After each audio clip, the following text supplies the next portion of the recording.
Et notre invité politique, c'est Pierre Jouvet. Bonjour. Merci d'être là, député européen, secrétaire général du Parti Socialiste. On est ensemble pendant 20 minutes pour une interview en partenariat avec la presse régionale, représentée par Christelle Bertrand du groupe La Dépêche. Bonjour Christelle. Bonjour Oriane, bonjour Pierre Jouvet. Bonjour. Avant de parler de l'actualité à gauche, elle est chargée cette actualité, Pierre Jouvet. Un mot sur l'actualité, on le voit ce matin à la une de beaucoup de nos journaux de la presse régionale, c'est la canicule, la vague de chaleur qui traverse le pays. Est-ce que l'État a été à la hauteur ces derniers jours? Ah non, mais à peu près comme sur tous les sujets depuis beaucoup d'années. L'État n'est pas à la hauteur parce que l'État parle de chaleur, parle de changement climatique quand il y a un épisode de canicule.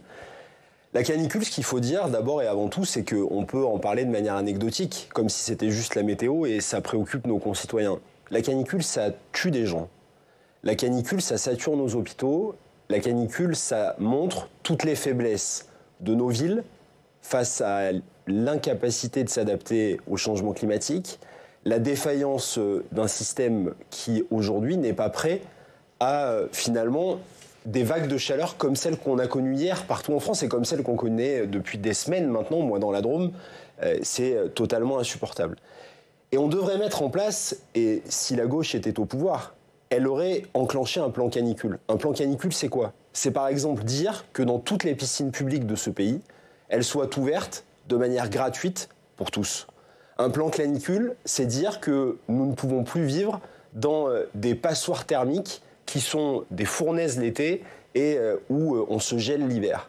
Un plan canicule, c'est de dire que toutes nos écoles, pour nos enfants, doivent être adaptées.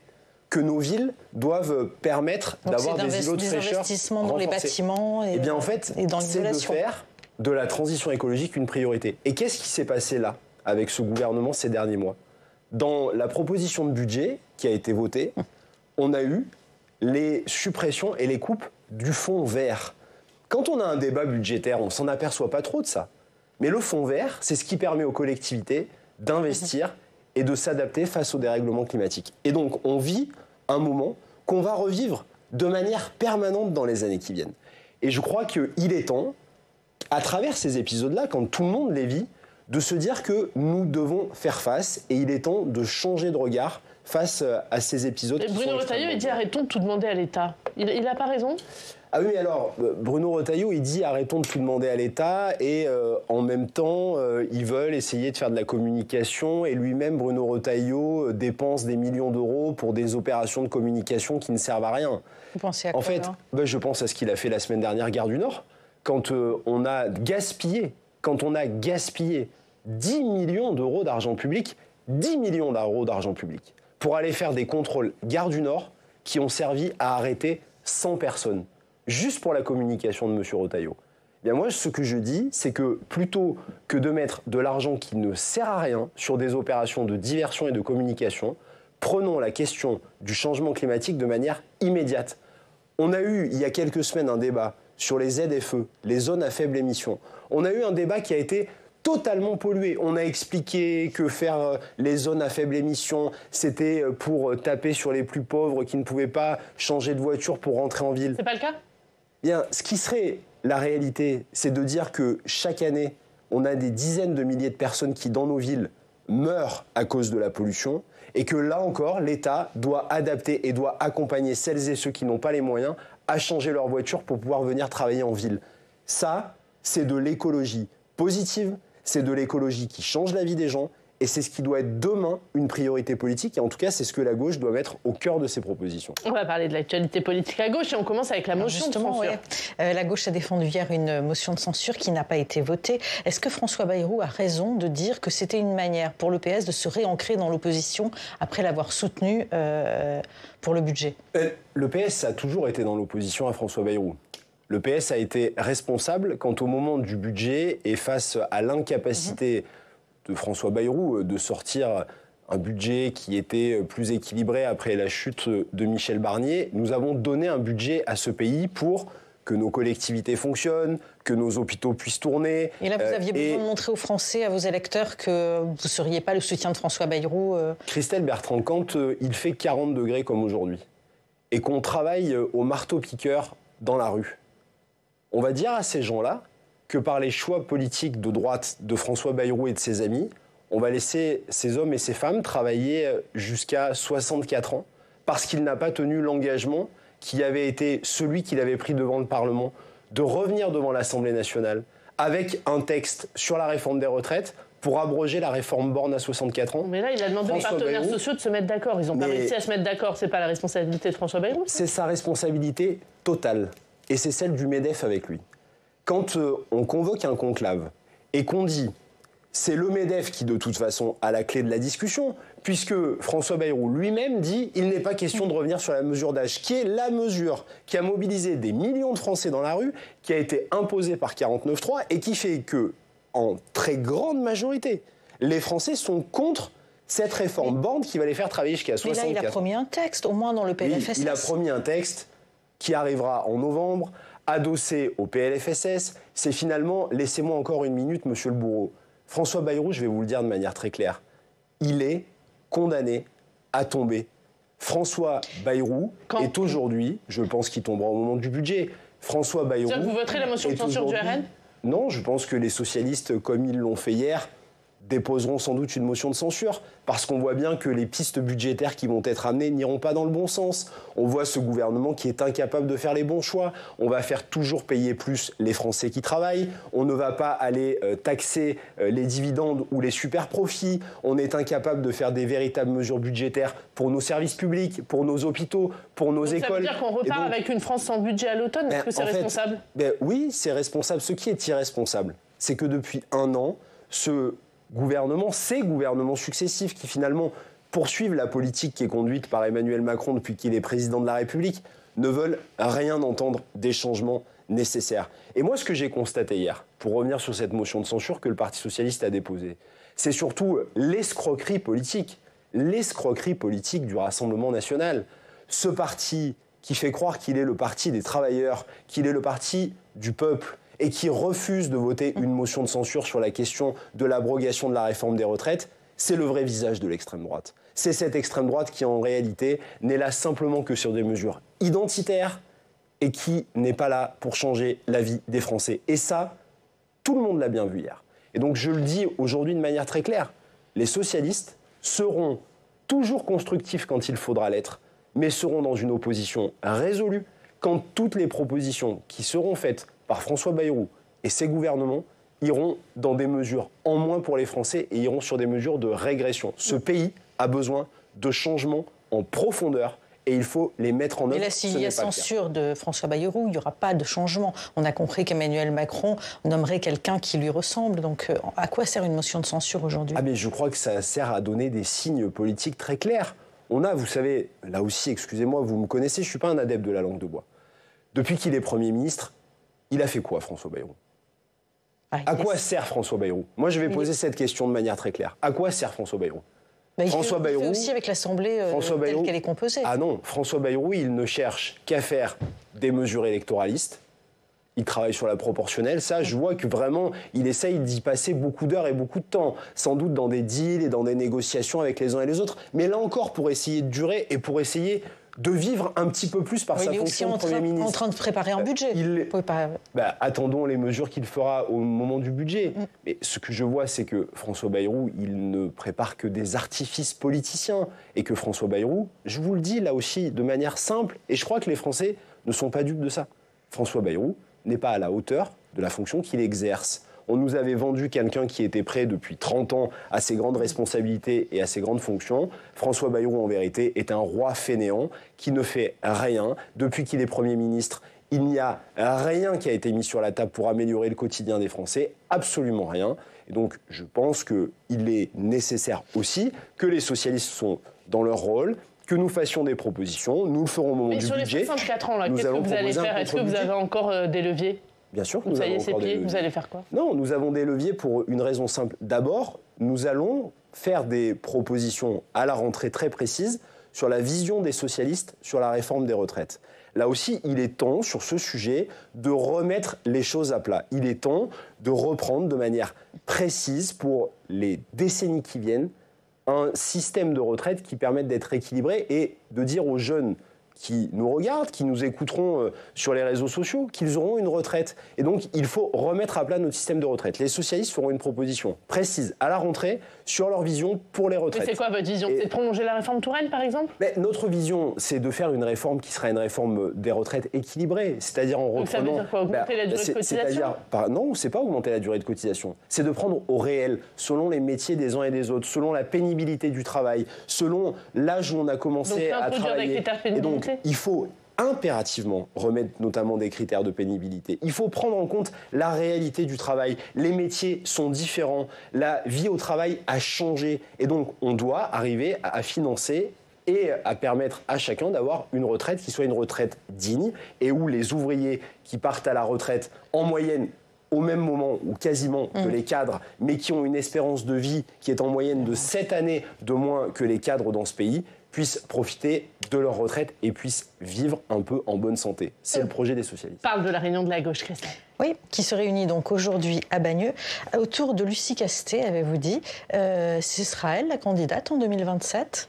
C'est pour ça que la gauche se réunit autour d'elle ? Non, je ne le crois pas. En tout cas, nous verrons. Je pense que la question des candidatures est une question aujourd'hui prématurée. C'est elle qui avait convoqué cette réunion parce que elle a été, il y a un an, le point de rassemblement entre nous tous. Elle est encore ? Après le nouveau Front Populaire. Et donc Lucie Castet fait partie des personnalités. Mais elle est encore un point de rassemblement aujourd'hui ? Oui, en tout cas, elle est quelqu'un qui parle aux uns et aux autres. Et moi, je suis aujourd'hui satisfait, après votre émission, de me rendre à Bagneux, puisque c'est là-bas que nous nous réunissons, avec nos partenaires écologistes, avec nos partenaires communistes, avec nos amis de l'après, pour discuter de la suite et de la préparation des échéances qui arrivent devant nous. Et donc de la bonne manière de sélectionner un candidat pour la présidentielle. Vous commencez à avoir des pistes, où est-ce que vous en êtes ? Est-ce que vous allez annoncer un calendrier ? Qu'est-ce qui se passe aujourd'hui ? D'abord, je vais vous dire, il faut prendre les choses par étapes. Nous sommes ici sur Public Sénat, qui est la chaîne des territoires. Avant les élections présidentielles, il y a des élections municipales, puis des élections sénatoriales, puis ensuite des élections présidentielles et législatives. Nous souhaitons au Parti socialiste prendre les choses par étapes. Nous sommes avec Olivier Faure, et nous avons été réélus sur cette ligne-là, sur une ligne de rassemblement de la gauche et des écologistes. Nous voulons réussir les élections municipales et faire du périmètre que nous réunissons aujourd'hui cette première étape du rassemblement. Donc le périmètre, vous voulez dire sans LFI ? Oui, périmètre sans LFI. Donner à voir aux Français ce que nous ferons dans les municipalités, ce que nous faisons déjà dans un grand nombre de municipalités, pour construire ce que nous ferons ensuite. Mais justement, vous gagnez les municipales dans des villes comme Paris, comme Marseille, sans la France insoumise, où ils ont des chances de récupérer des mairies d'arrondissement, des mairies de secteur. Comment vous faites pour se faire gagner sans la France insoumise ? Pour garder ces villes à gauche ? Il ne vous échappera pas aujourd'hui que la France insoumise n'a que très peu d'ancrage dans ces municipalités-là. Ils peuvent très bien récupérer des mairies qui vous empêchent d'avoir la majorité au conseil municipal si vous n'alliez pas à eux. En fait, si la France insoumise est dans un seul objectif, qui est de faire perdre des listes de gauche, socialistes ou écologistes, la France insoumise démontrera, là encore, aux yeux de tous, son vrai visage. Nous verrons. En tout cas, moi, j'ai été très clair sur le sujet.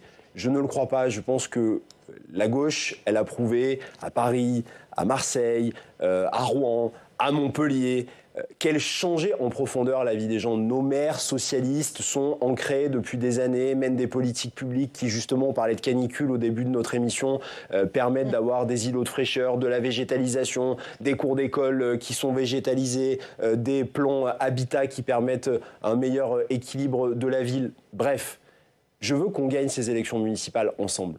Ce sera la première étape pour construire la suite. Après, qu'est-ce que nous devons faire ? C'est ce que nous allons montrer aujourd'hui. Nous devons nous rassembler autour d'une candidature commune de la gauche et des écologistes non mélenchonistes. Les choses sont claires. Jean-Luc Mélenchon a déjà annoncé... Lucie Castet ne dit pas tout à fait la même chose. Moi, c'est ce que je vous dis. Elle dit c'est ouvert à Glucksmann et à Mélenchon. Voilà la position du Parti socialiste. Au Parti socialiste, nous disons que nous voulons un candidat qui aille de François Ruffin à Raphaël Glucksmann. Et comment vous le trouvez, ce candidat ? Bien, ensuite, nous allons justement, ça fait partie des débats que nous allons avoir à partir d'aujourd'hui, nous devons construire ensemble un processus à la fois de choix, mais aussi, avant le choix du candidat ou de la candidate, la construction collective de grandes orientations. Parce que une élection présidentielle, c'est pas simplement un casting, c'est aussi des lignes. Qu'est-ce qu'on va faire, nous, au Parti socialiste ? On avait hier notre Conseil national d'installation de notre nouvelle direction. Qu'est-ce qu'on va faire dans les semaines qui viennent ? Chloé Ridel, députée européenne, est en charge de la construction du projet des socialistes. Nous allons, d'ici la fin de l'été, proposer nos premières orientations. Je vous en parlais sur la réforme des retraites. Nous ferons à la fin de l'année la présentation, à la fin de l'année 2025, la présentation complète du projet du Parti socialiste. Ce projet, nous le soumettrons aussi à nos partenaires qui sont dans cette réunion aujourd'hui et ce sera la base sur laquelle les socialistes travailleront pour construire un projet collectif, mais sur laquelle nous travaillerons aussi pour choisir un candidat. C'est le candidat à la présidentielle qui fait son projet. Eh bien non, parce que je crois que c'est d'abord le projet pour la France qui doit embarquer aussi la dynamique collective. Et donc les socialistes iront et vont dans cette discussion avec cette méthode-là. Puis ensuite, nous verrons le meilleur choix, la meilleure capacité pour choisir un candidat ou une candidate. Comment vous le choisissez autrement que par une primaire ? Vous pouvez avoir plusieurs éléments. Vous pouvez avoir une primaire. Vous pouvez avoir une primaire classique nationale, vous pouvez avoir une primaire territoriale qui part de tous les territoires, de tous les départements. Vous pouvez avoir une forme de conclave, vous pouvez avoir des choix préférentiels qui peuvent être faits par des électeurs. Vous pouvez avoir la méthode du consensus. Il y a beaucoup de choses qui peuvent exister. On a un certain nombre de propositions. On va en discuter cet après-midi. On est au début. Le PS, ce sera forcément Olivier Faure ? Non, Olivier Faure a dit clairement que celles et ceux qui, au Parti socialiste, voudraient candidater pourraient le faire. Et on verra, parce que, une fois encore, je le dis, tout ça est très prématuré. On a des échéances à passer, on a un processus très sérieux à mettre en œuvre et surtout, on a à donner à voir aux Français que la gauche, elle est en capacité de sortir simplement à la fois de ses chicayas et de son incapacité à se mettre autour d'une table. Vous savez, aujourd'hui, qu'est-ce qui est de plus probable pour les Français ? Là aussi, parlons-nous franchement. C'est que Marine Le Pen ou son représentant soit qualifié au deuxième tour de l'élection présidentielle et qu'une fois encore, après 2017, après 2022, la gauche soit éliminée du premier tour de l'élection présidentielle. Et ben moi, je vous le dis, en tant que représentant du Parti socialiste, mon objectif, c'est que la gauche ne soit pas absente du second tour de l'élection présidentielle de 2027, parce que j'ai la conviction, qui n'est pas une conviction fondée sur du sable, que les Françaises et les Français, pour battre l'extrême droite, ne le feront que par un candidat ou une candidate de gauche, parce que le Front républicain a fonctionné jusqu'à la dernière élection législative, mais si c'est la pâle copie d'Emmanuel Macron, si c'est Édouard Philippe, pour faire court, qui veut faire travailler les gens jusqu'à 67, 68, où on verra à quel moment il arrêtera de faire travailler les gens dans un projet toujours plus à droite, eh bien je crois que le barrage républicain ne fonctionnera pas et que l'extrême droite arrivera au pouvoir. Et donc notre responsabilité, c'est de parvenir. Ça veut dire, pardon, que vous, s'il y a Marine Le Pen ou Jordan Bardella face à Édouard Philippe, vous ne voterez pas Édouard Philippe, vous appelez pas à voter Édouard Philippe ? Moi j'ai un principe très simple. La lutte contre l'extrême droite, c'est ce qui est au fondement de mon engagement politique en 2002, quand Jean-Marie Le Pen a été au deuxième tour d'une élection présidentielle. Les socialistes, contrairement à Édouard Philippe, ne se sont jamais trompés. Le Front républicain, c'est nous qui l'avons initié l'année dernière. Le Front républicain, c'est ce que les socialistes ont toujours porté. Je le dis, contrairement à Édouard Philippe, qui a refusé de faire le Front républicain puisqu'on parle de lui.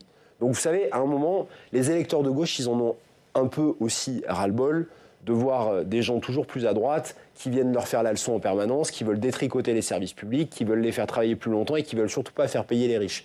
Donc je dis, nous devons, et c'est vraiment très important pour nous, construire ce candidat ou cette candidate commune pour gagner la prochaine élection présidentielle. Parce que moi je veux dire aux Français qui nous écoutent que rien n'est inéluctable et que nous pouvons gagner ensemble. Christelle, on va passer à un autre sujet. Hier, il y avait une autre discussion à l'Assemblée nationale, le texte de Rachida Dati qui a été rejeté, et donc il va arriver en lecture là au Sénat. Sur l'audiovisuel public. Sur l'audiovisuel public, tout à fait. C'est une victoire ou c'est une défaite ? Parce que finalement, donc, vous avez voté cette motion de rejet, mais ça ne fait qu'accélérer le processus de discussion du texte de Rachida Dati. Est-ce que vous n'êtes pas fait un petit peu avoir dans cette affaire ? En fait, vous savez, c'est toujours à qui perd ou à qui gagne. C'est selon... Rachida Dati, elle a voulu présenter ça comme une victoire. Elle a présenté un texte à la hussarde. On se dit le texte aurait pu s'embourber à l'Assemblée, vous lui évitez ça Elle finalement. a eu une motion de rejet qui démontre que l'Assemblée nationale n'en veut pas. Soit dit en passant quand même, disons-le, pourquoi il y a eu une motion de rejet ?